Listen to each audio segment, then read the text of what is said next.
Hello दोस्तों, मैं हूं आपका होस्ट और दोस्त अभिनव जैन।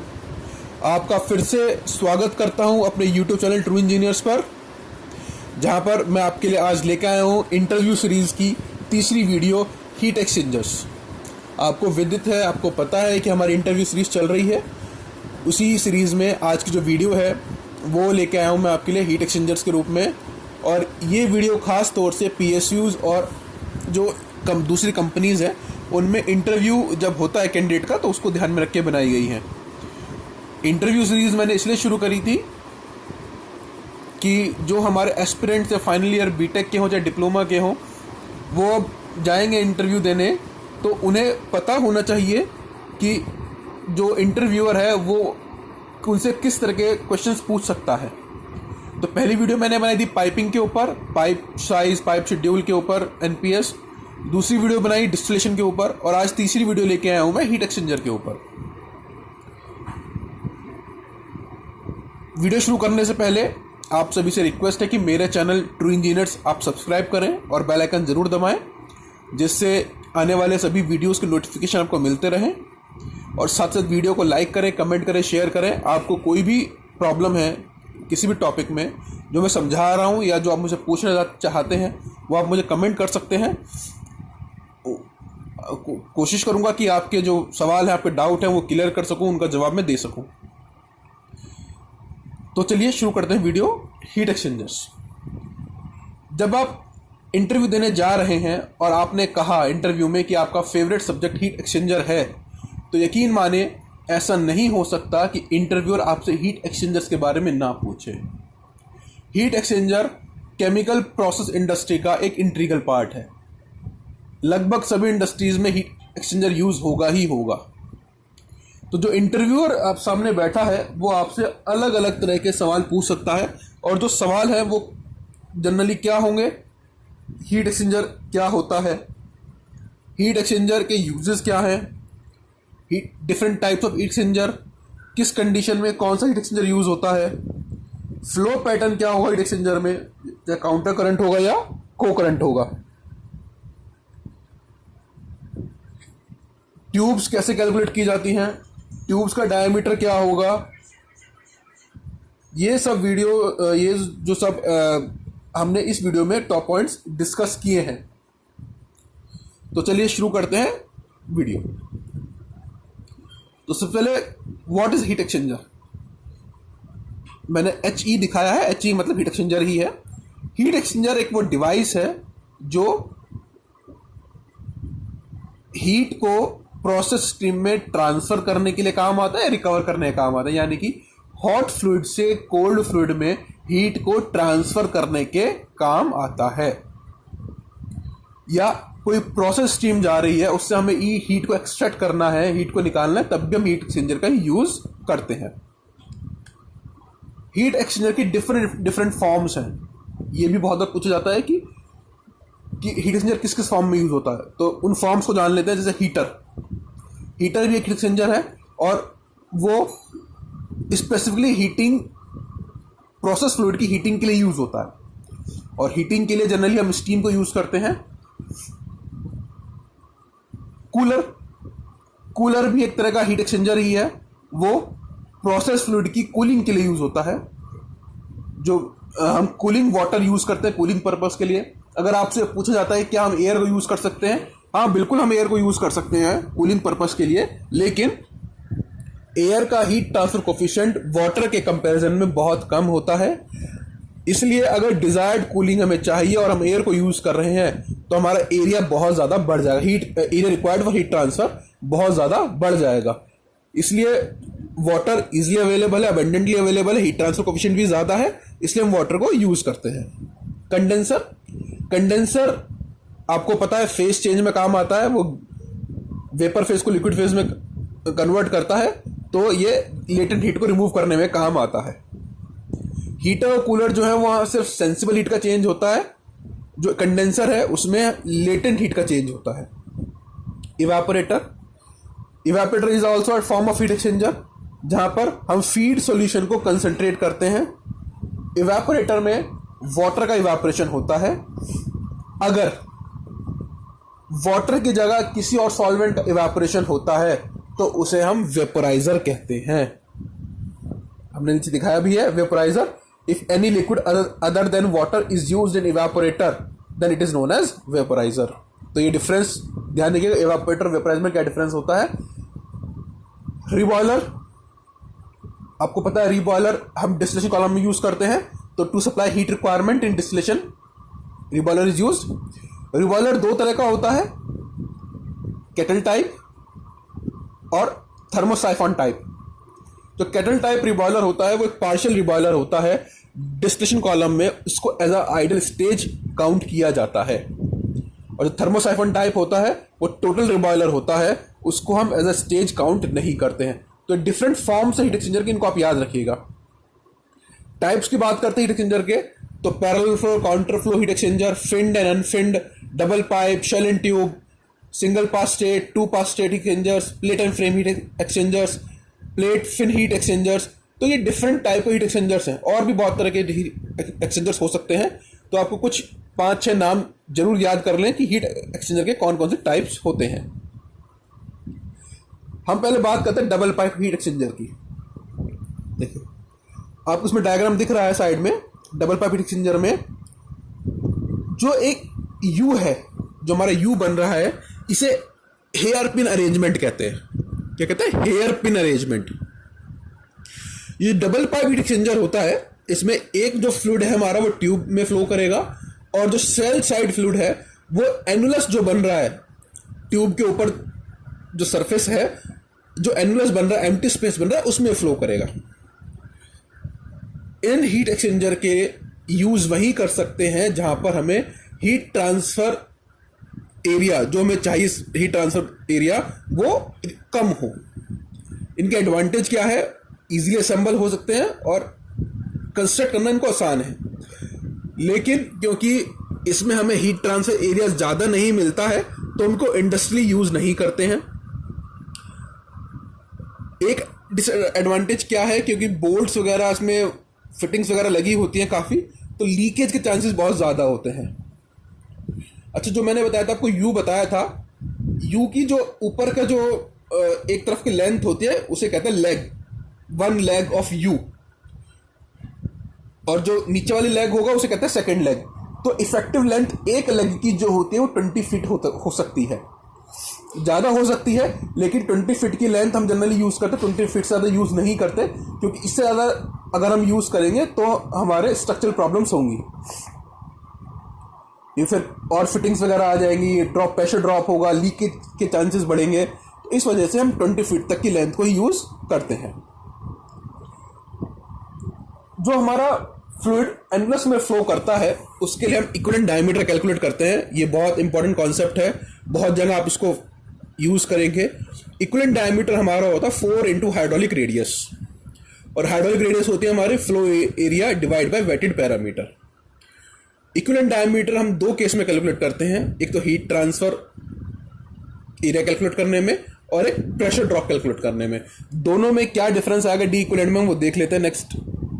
इसमें हीट ट्रांसफर के लिए फॉर्मूला देखिए दोनों में सेम है, फर्क कहां आता है हमारा वेटेड पैरामीटर में।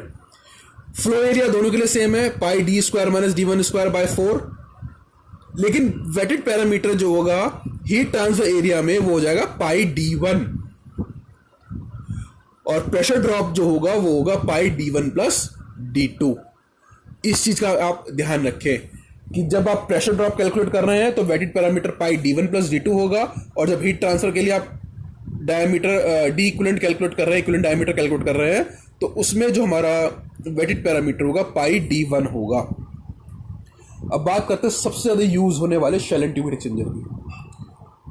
Shell and tube heat exchanger में सबसे बड़ा एडवांटेज ये है कि स्मॉलर स्पेस में हमें हीट ट्रांसफर सरफेस एरिया बहुत ज्यादा मिलता है। इसके अलग अलग कंपोनेंट्स हैं, हम एक एक करके कंपोनेंट्स को डिस्कस करेंगे। तो सबसे पहले मैं बात करता हूं ट्यूब्स की। ये जो ट्यूब्स होती हैं generally steel, stainless steel, copper nickel alloy, brass, aluminium, इन मटेरियल्स की बनी होती है।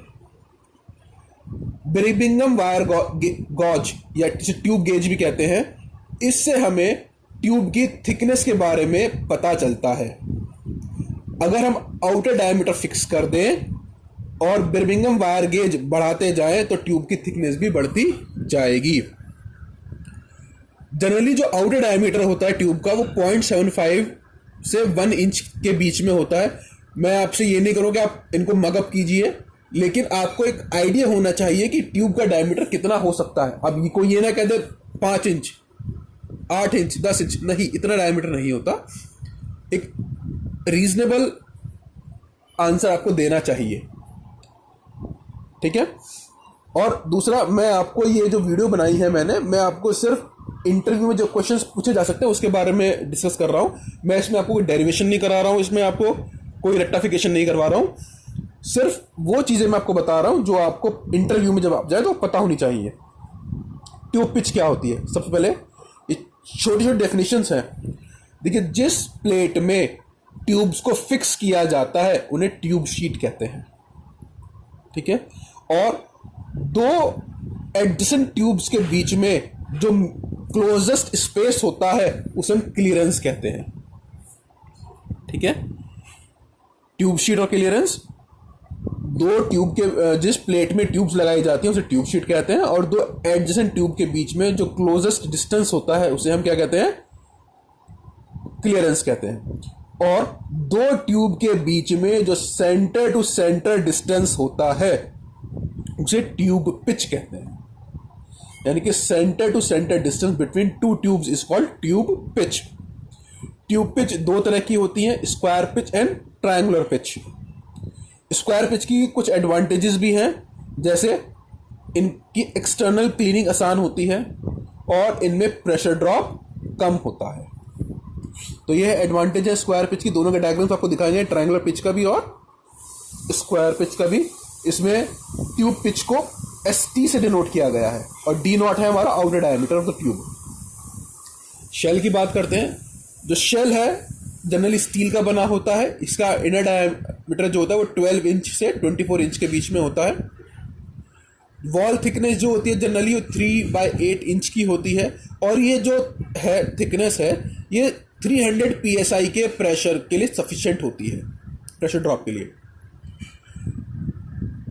हीट एक्सचेंजर में हम बैफल्स का यूज करते हैं। बैफल्स का मेन काम होता है टर्बुलेंस इंक्रीज करना, शेल साइड फ्लूइड में टर्बुलेंस क्रिएट करना।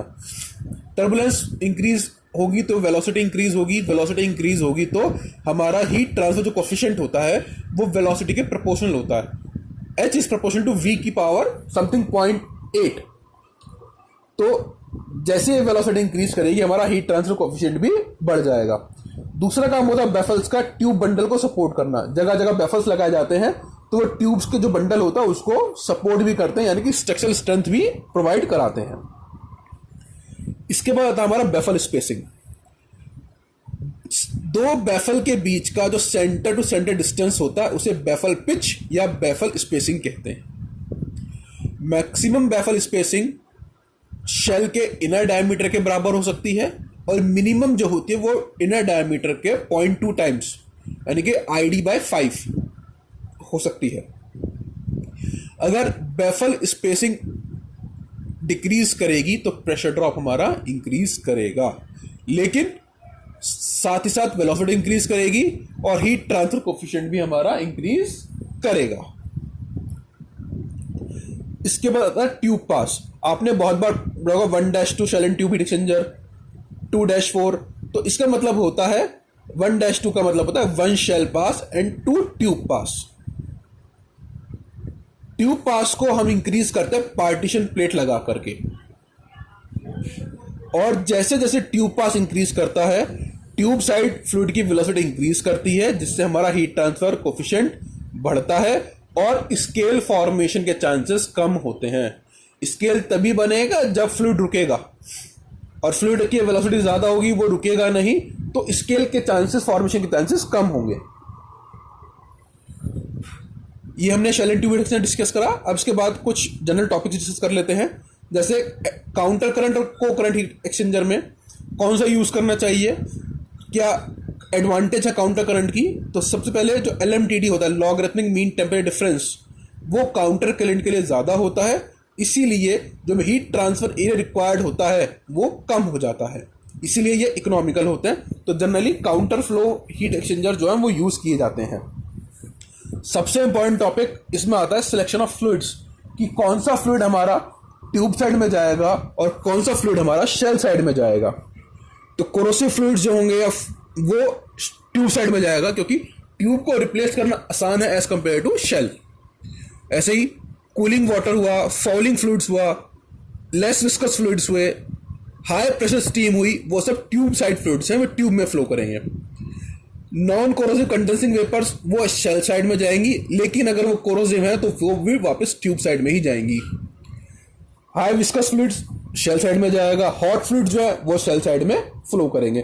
तो जनरल सिलेक्शन ऑफ फ्लूइड्स है, कौन सा फ्लूइड कहाँ फ्लो करेगा, इस चीज़ को आप ध्यान रखें। बहुत बार पूछा जाता है कि कौन सा फ्लूइड किस में फ्लो करेगा, शेल साइड में या ट्यूब साइड में। इसके बाद मैं आपसे हीट एक्सचेंजर की डिजाइनिंग का थोड़ा डिस्कस करना चाहता हूं। हीट एक्सचेंजर की डिजाइनिंग पूछी नहीं जाती, लेकिन आपको बेसिक्स पता होने चाहिए कि हम कौन सा मेथड यूज करते हैं हीट एक्सचेंजर की डिजाइनिंग में। तो उसके कुछ स्टेप्स हैं, वो स्टेप्स आप देख लीजिए एक बार, बस शॉर्ट में स्टेप्स हमने लिखे हैं। तो सबसे पहले हमें हीट ड्यूटी कैलकुलेट करनी होती है, कितना हमें हीट ट्रांसफर करना है। उसके बाद हम LMTD कैलकुलेट करते हैं।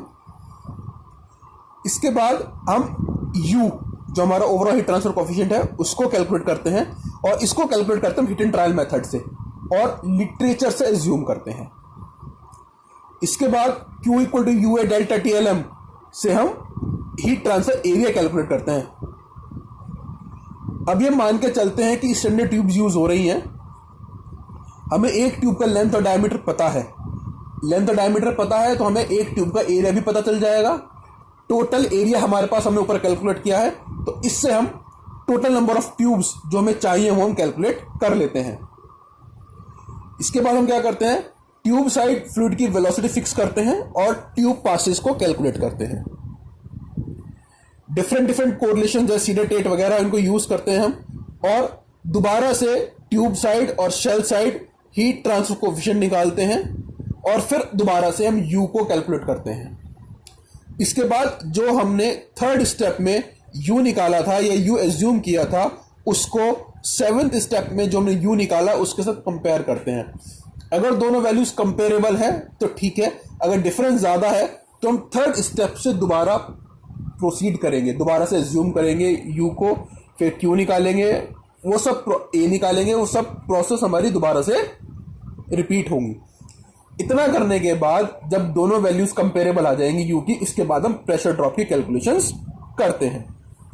तो दोस्तों ये थी बेसिक हीट एक्सचेंजर डिजाइन के मेथड्स और इंटरव्यू में पूछे जाने वाले जनरल क्वेश्चंस, कि आपसे ट्यूब के बारे में पूछा सकता है, ट्यूब पिच क्या होती है, बेफल्स क्या होते हैं, बेफल स्पेसिंग क्या होती है, ट्यूब साइड या शेल साइड कौन कौन से फ्लूइड्स फ्लो करते हैं, काउंटर करंट को करंट में क्या काउंटर करंट क्या एडवांटेज है। इन सब के अलावा आप LMTD ज़रूर पढ़ें कि LMTD और average mean temperature difference AMTD में क्या डिफरेंस होता है, ये भी आप ज़रूर पढ़ लें। और क्योंकि मैंने इस वीडियो में आपको कोई डेरिवेशंस वगैरह नहीं कराई है और हमने सिर्फ अपने आप को हीट एक्सचेंजर तक सीमित किया है, ध्यान रखिए मैं आपको हीट ट्रांसफर नहीं पढ़ा रहा हूँ, मैं सिर्फ आपको हीट एक्सचेंजर बता रहा हूँ। तो हीट एक्सचेंजर के जो जनरल क्वेश्चंस पूछे जा सकते हैं उनको मैंने डिस्कस किया है। इस वीडियो में आपको कोई दिक्कत हो तो आप मुझे कमेंट कर सकते हैं, कोई टॉपिक नहीं समझ में आया तो आप मुझे कमेंट कर सकते हैं। बस उम्मीद करता हूँ आपके डाउट्स क्लियर होंगे, आपको वीडियो पसंद आएगी। वीडियो पसंद आए तो वीडियो को लाइक ज़रूर करें, कमेंट करें, शेयर करें, और आप अगर चैनल पर नए हैं तो मेरे चैनल को सब्सक्राइब जरूर करें, बेल आइकन जरूर दबाएं। साथ ही साथ जो इंटरव्यू सीरीज मेरी चल रही है जिसमें मैं बताया आपको कि पाइपिंग की और डिस्टिलेशन की वीडियो मैं पहले शेयर कर चुका हूं, तो उन दोनों के लिंक्स भी मैं आपको डिस्क्रिप्शन में दे दूंगा कि अगर आपको वहां से आपको लिंक्स मिल जाए, पढ़ने का मौका मिल जाए। Thanks for watching this video. Thank you.